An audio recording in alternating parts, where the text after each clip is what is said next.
नमस्कार, स्वागत है आप सभी का एडू योगी में। आज हम लोग इस वीडियो में डिस्कस करेंगे सीआई और एसआई का इंट्रो का पार्ट को। तो चलिए वीडियो को शुरुआत करते हैं। सीआई और एसआई। पहले हम लोग समझते हैं कि सीआई किसको बोलते हैं और एसआई किसको बोलते हैं। तो देखिए, एसआई यानी कि इसको हम लोग बोलते हैं सिंपल इंटरेस्ट। और सीआई का मतलब क्या हो गया? Compound interest. ठीक है। अब होता क्या, आखिर एसआई मतलब क्या हो गया, सीआई का मतलब क्या हो गया, तो इसको जरा समझते हैं। सीधी सादी अगर भाषा में समझा जाए तो एसआई और सीआई में क्या अंतर है। तो देखिए, आप अगर बैंक से कुछ लोन लिए, मान लीजिए 100 रुपये हम लिए लोन, उस पर हमको 10% का हमको क्या लगा? इंटरेस्ट लगा। और ये हम 4 साल के लिए लिए। कितने साल के लिए लिए? 4 साल के लिए। तो हमको 100 रुपये प्लस 10 रुपये ब्याज हमको लगेगा हर साल। तो 4 साल के लिए कितना लग गया? 40 रुपये। यानी कि 100 रुपये प्लस 40 रुपये, यानी कि कितना हो गया? 140 रुपये हमको 4 साल के बाद हमको पे करना पड़ेगा। लेकिन अगर यही केस अगर सीआई में होता है, 100 रुपये हम लिए लोन, रेट ऑफ इंटरेस्ट है 10%।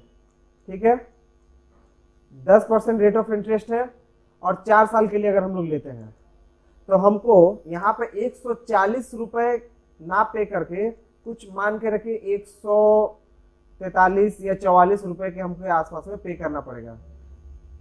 तो ये 144 डिफरेंस कैसे आ जाता है?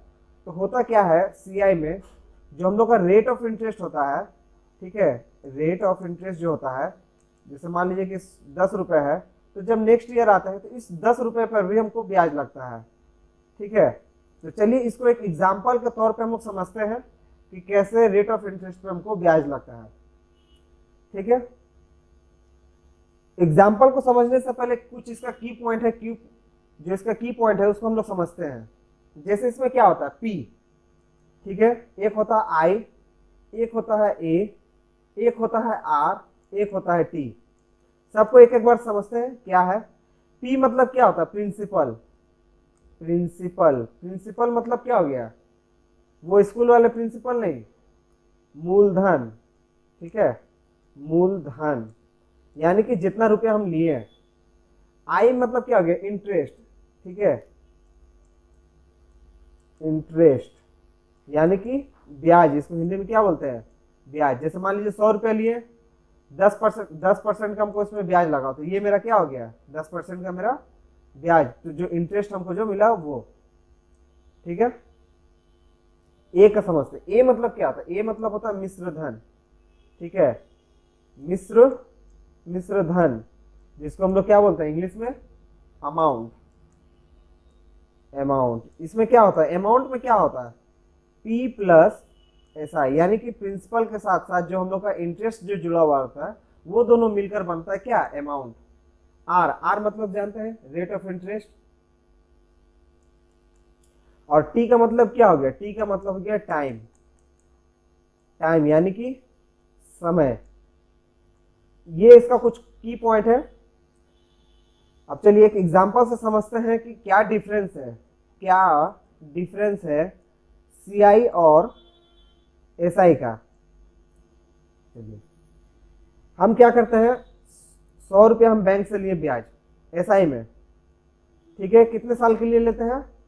टाइम हम लेते हैं 2 साल के लिए। और रेट ऑफ इंटरेस्ट कितना रखते हैं? रेट ऑफ इंटरेस्ट रखते हैं 10%। सीआई में हम 100 रुपये लिए, टाइम इसमें बराबर लेते हैं 2 साल के लिए, और रेट ऑफ इंटरेस्ट भी हम लोग बराबर लेते हैं कितना? 10%। अब देखिए दोनों में अंतर क्या पड़ता है, कहाँ पे अंतर होता है। तो एसआई में हम लोग क्या करते हैं, 100 रुपये कितने साल के लिए? 2 साल के लिए। कितना रेट ऑफ इंटरेस्ट है? 10%। और हम लोग इसको कैलकुलेट करते हैं, तो 0 कैंसिल हो जाएगा, यानी कि 20 रुपये हमको क्या लगेगा? 20 रुपये हमको यहाँ पे इंटरेस्ट लगेगा। अब सीआई में देखते हैं, 100 रुपये हमने ब्याज लिया, ध्यान से समझिएगा इसको। 100 रुपया हमने पैसा लिया बैंक से 2 साल के लिए। यहाँ पे क्या हो गया, फर्स्ट ईयर, यहाँ पे हो गया सेकेंड ईयर। पहला साल हमको 10% का ब्याज लगेगा, दूसरे साल भी हमको 10% का ब्याज लगेगा, जो हम लोग यहाँ पे लगाए थे। अब देखिए पहला साल में क्या होगा, 100 रुपए का 10% ब्याज लगेगा तो कितना हो जाएगा, 100 में 10% का ब्याज यानी कि कितना हो गया, 10 रुपए। दूसरे साल, जब दूसरे साल हम जाएंगे तो 100 रुपए में 10% का ब्याज कितना लगेगा, 10 रुपए। यहाँ तक तो मेरा ठीक था कि 20 रुपए। लेकिन सीआई में देखिए होता क्या है, एकदम ध्यान से देखिएगा। जब दूसरे साल हम जब जाएंगे तो दूसरे साल जब हम जाएंगे तो पहले साल का जो 10 रुपया है इस पे भी हमको 10% का ब्याज लगेगा, यानी कि ब्याज पर भी ब्याज, ब्याज पर भी ब्याज। ठीक है, यानी कि जो मेरा जो ब्याज है 10 रुपए, उस पे भी हमको ब्याज लगेगा। तो 10%, 10 रुपए का 10% कितना हो जाएगा, देखिए 10 रुपए का 10% कितना हो जाएगा, 0 0 काटेंगे, 0 0 काट देंगे, यानी कि 1 रुपया का हमको ब्याज मिलेगा यहाँ पर भी, यानी कि 1 रुपया का हमको ब्याज यहाँ मिला। यानी कि कुल मिलाकर अगर देखा जाए तो एसआई में और सीआई में यहाँ हमको कितना मिला, 20 रुपए मिले, और यहाँ पे हमको कितना मिला, 21 रुपए मिला है। 10 रुपए, 10 रुपए और 1 रुपए। छोटा सा एक एग्जांपल है सीआई और एसआई का बीच के डिफरेंस को। चलिए एक और एग्जांपल समझते हैं। जैसे मान लीजिए यहाँ हम लोग सीआई एसआई निकालते हैं और यहाँ पे हम लोग सीआई निकालते हैं, 3 साल का हम लोग निकालते हैं। ठीक है, मान लीजिए हम लेते हैं 100 रुपए, इसमें भी लेते हैं, चाहे इसमें 1000 रुपए कर देते हैं। ठीक है, रेट ऑफ इंटरेस्ट हम लोग इसमें रखते हैं 10% रखते हैं, समझने के लिए इजी रहेगा। और टाइम हम लोग लेते हैं 3 इयर्स, 3 इयर्स।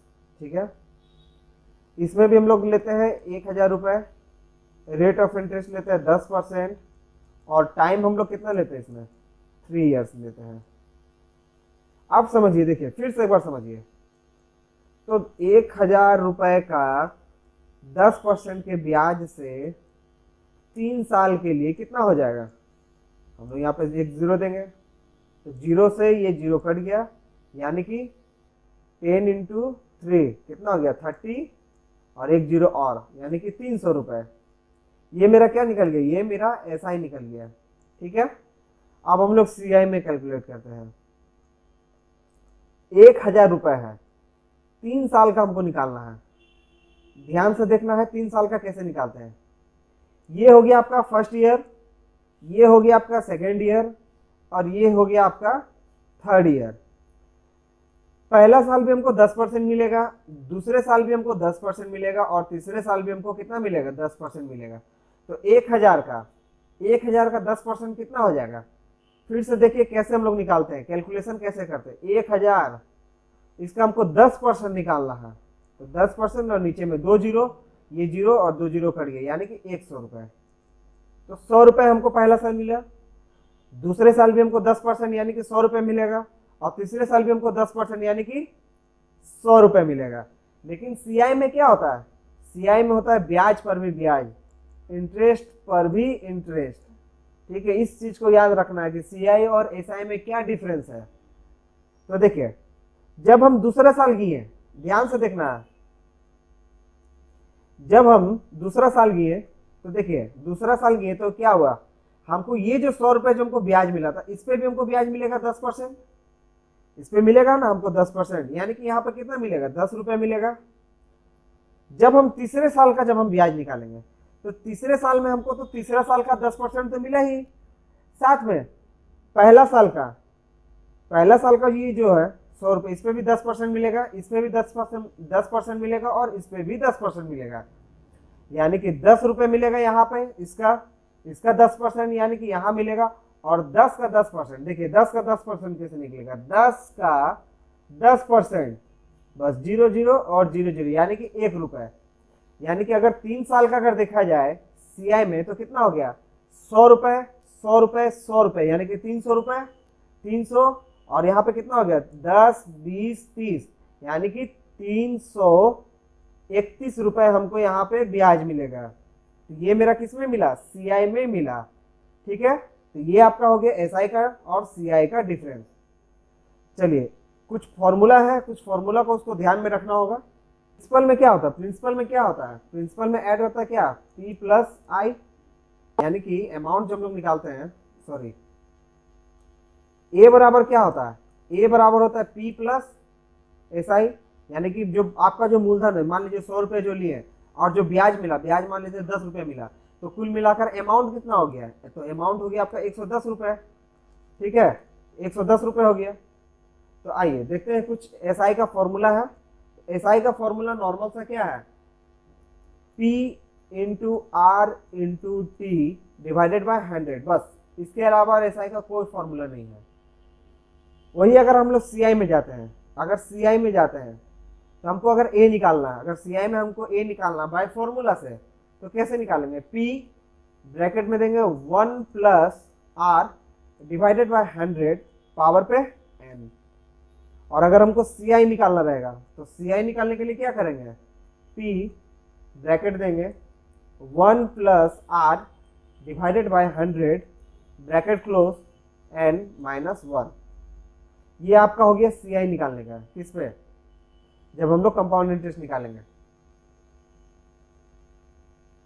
ठीक है, चलिए एक कुछ और पॉइंट हम लोग देख लेते हैं एसआई में क्या क्या और पॉइंट है। जैसे मान लीजिए एसआई में P into R into T divided by 100, ये तो नॉर्मल एसआई का फॉर्मूला है।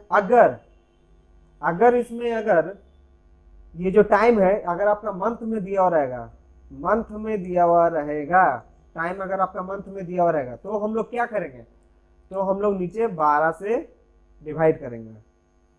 अगर एसआई में P into R into T divided by 100, अगर मंथ यहाँ पे क्या रहेगा, अगर मंथ यहाँ पे डेज रहेगा, ठीक है, अगर मंथ यहाँ पे डेज रहेगा, डेज में, तब हम लोग क्या करेंगे, तब यहाँ पे हम लोग इंटू करेंगे 360, यानी कि सॉरी 365। ठीक है, तो ये आपका हो गया कुछ एसआई में जो मंथ रहेगा तो मंथ में कैसे कैलकुलेट करेंगे, और अगर आपका डेज में रहेगा तो कैसे कैलकुलेट करेंगे। तो चलिए आज के लिए इतना ही रहने देते हैं, मिलते हैं फिर नेक्स्ट वीडियो में, तब तक के लिए धन्यवाद।